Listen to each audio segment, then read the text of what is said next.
Hi everybody. Athens, 2026.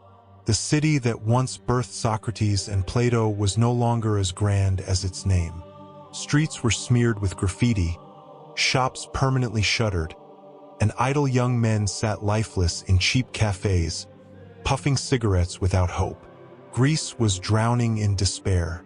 The economy had collapsed, faith in the church had plummeted, and the people were desperately seeking new meaning.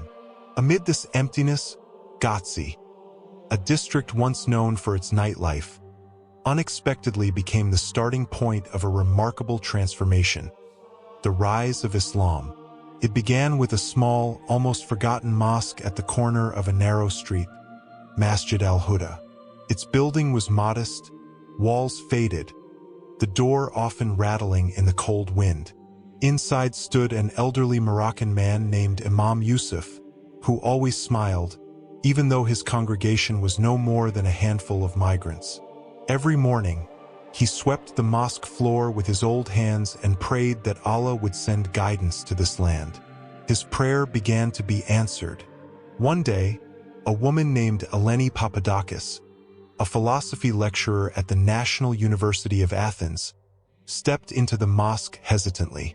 She wore a black coat, a brown scarf partially covering her hair, and her eyes carried a storm that had never settled. "May I just sit?" she asked softly in Greek.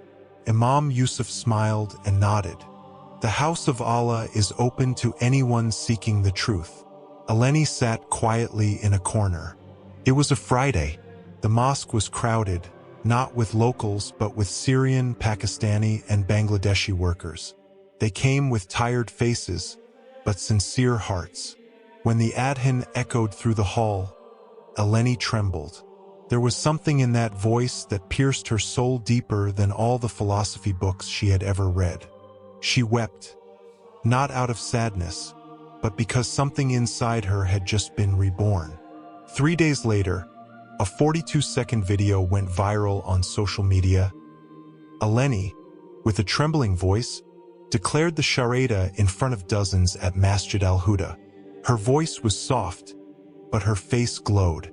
She gently wrapped her head with a scarf and said, "I've been searching for truth my entire life, and today, I found it in Islam." The video reached 4 million views within 24 hours. National media picked it up. Some criticized, others praised. But one thing was undeniable: the spark had been lit. Then came an even greater shock. A sacred figure, Mother Theodora, an Orthodox nun who had served for 37 years at Meteora Monastery, stunned the entire nation. At an interfaith conference, she stood tall in her black robe, pulled out a small Quran from her pocket, and declared, "I read the Gospel every day, but when I read Surah Maryam in the Quran, I cried. I found the Jesus I've always loved in the peace of Islam. Today, I bear witness that there is no God but Allah, and Muhammad is his messenger." The hall fell silent. A young priest fainted. Journalists froze, but thousands watching at home witnessed the miracle. The old nun bowing in sujud on a prayer rug she had brought herself. From that point on, Greece began to change, quietly but surely. Every week, Masjid al-Huda welcomed 2 to 5 new reverts. They came from all walks of life: lawyers, musicians, nurses, students. All of them had one thing in common: souls tired of searching and finally finding. Even churches began to look empty. Priests no longer filled their pews. And in that growing silence, the adhan from Gatsi rang louder and louder, marking a new dawn in a land once ruled by gods. From Gatsi to every corner of Athens, from Thessaloniki to the island of Rhodes, the drumbeat of change echoed louder and louder. Eleni Papadakis and Sister Theodora were only the beginning. What was once thought impossible was now unfolding before the nation's very eyes. The people of Greece were leaving the church in waves, entering Islam by the thousands. In the heart of Thessaloniki stood the once glorious church of StDemetrios, a building over 1,500 years old, a pride of the Orthodox faith. For the first time in its long history, it failed to hold an Easter Mass. No choir, no ringing bells, only the gentle rustle of spring wind through olive trees in the courtyard. Behind the worn wooden doors, only 3 souls entered that day: an elderly priest, a fragile old woman, and her grandson absorbed in his phone. The pews were empty. The candles that once glowed with hope now stood cold and lifeless. And the story was the same across the country. On the island of Lesbos, 14 churches were shut down within 6 months due to complete absence of congregants.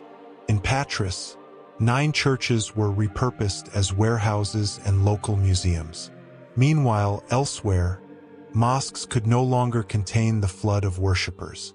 One of the most striking transformations was that of Masid Nurr in Larissa, formerly the Church of St. Andrew. After years of abandonment, the city council approved its conversion into a mosque. With no funds, no visitors, and its structure crumbling, even the church surrendered it to time. After renovation and the addition of a modest minaret, the building could now accommodate 800 worshippers. On its first Friday, more than 2,000 people showed up. Half of them were newly converted Greeks. Leading the prayer was a young Greek man formerly known as Christos Vlahakis, once a devoted church youth activist, now called Khalid. His voice trembled as he recited Surah al-Fatiha, but behind him, the congregation wept, not from mistakes but from awe. The truth they had long yearned for was finally spoken aloud. Christos, now Khalid, later said in an interview, "I once stood at a church pulpit and said, 'Jesus is the way.' But when I read the Quran and prayed for the first time, I felt truly, for the first time, that I was speaking directly to God. Not through symbols, not through intermediaries, but directly to Allah." Yet not everyone welcomed this new reality. Hardline Orthodox nationalists began protesting, holding icons, waving massive crosses, chanting, "Greece is Christ." Some mosques were vandalized. Stones shattered stained glass. In Gatsi, Masjid al-Huda narrowly escaped being burned by an extremist mob. But as flames flickered at the mosque's front door, dozens of local non-Muslim neighbors rushed forward to protect it. With buckets of water, garden hoses, and bare hands, they extinguished the fire. "This is our neighbor's house," they shouted. "We won't let hatred win." National media broadcast the scene live. One moment went viral: an elderly Orthodox man embracing Imam Yusuf, whispering with tears in his eyes, "I am not yet Muslim, but I know you are good people." The world was moved. Even the United Nations sent a special envoy to study what they called the most peaceful and profound spiritual transformation in modern Europe. Though resistance flared here and there, the reality was undeniable. Islam had become part of Greece's new identity. Over 200,000 Greek citizens had embraced Islam. New mosques were built. Charitable foundations emerged. Islamic schools began enrolling students. Even universities began offering Islamic studies programs in the Greek language. Meanwhile, the once grand churches, silent and abandoned, could only watch from a distance.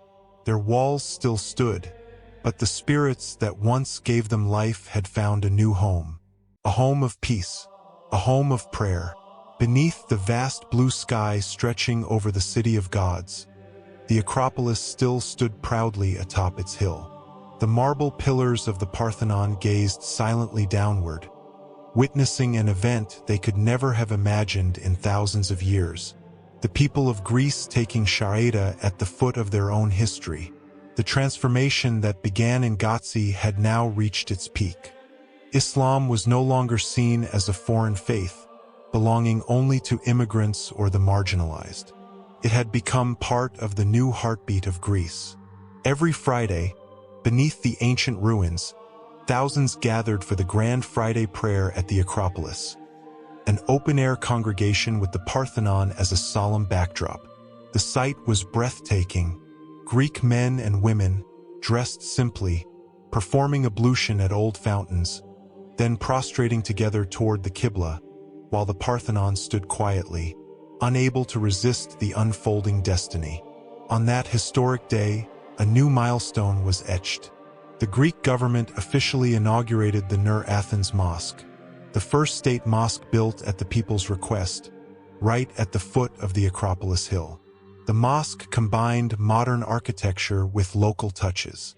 Its dome was sleek, the minaret rose gracefully, and the walls were adorned with beautiful Greek, Arabic calligraphy. Light upon light, Allah guides to His light whom He wills. Quran 2400 hours 35. The inauguration was attended by 30,000 people. Its first imam was Dr. Khalid Vlahakis, once a church youth, now a leading Muslim scholar in Europe. His voice trembled but was steady in his first sermon. We are not enemies of this land. We are its children, finding God not in temples or museums, but in our humble prostrations. Islam did not conquer Greece. Islam has freed it from modern emptiness. Applause thundered. Some wept. An elderly woman held her Orthodox rosary but softly whispered the Charada beside her already Muslim son. The change was not only spiritual. Cities grew more peaceful. Crime rates dropped sharply in neighborhoods with many new Muslims. Mosques became not just places of worship, but centers of social service. Feeding the homeless, caring for orphans, teaching work ethics. Young people once lost in nihilism now found purpose. Newborn babies were named Maryam, Yusuf, Ilyas, and Amina. Names once unfamiliar in Greek schools now spoken proudly. Even a former high-ranking Greek Orthodox bishop, once a vocal opponent of the conversions, quietly visited Nur Athens Mosque and said to Imam Khalid, "Perhaps this is what God truly desires, not inherited religion, but rediscovered truth." Today, more than 15% of Greece's population are Muslim, and the number continues to grow. Hundreds of churches have been repurposed as mosques, learning centers, or Islamic libraries. What was once a place of confusion has become a home of knowledge and submission. And when the adhan echoes from the new minarets across the land, the world knows. Greece is no longer just the land of gods. It is the land of believers. At night, from the summit of the Acropolis, the lights of Athens sparkle like stars. A little child asks his father, "Father, why didn't many people know Allah here before?"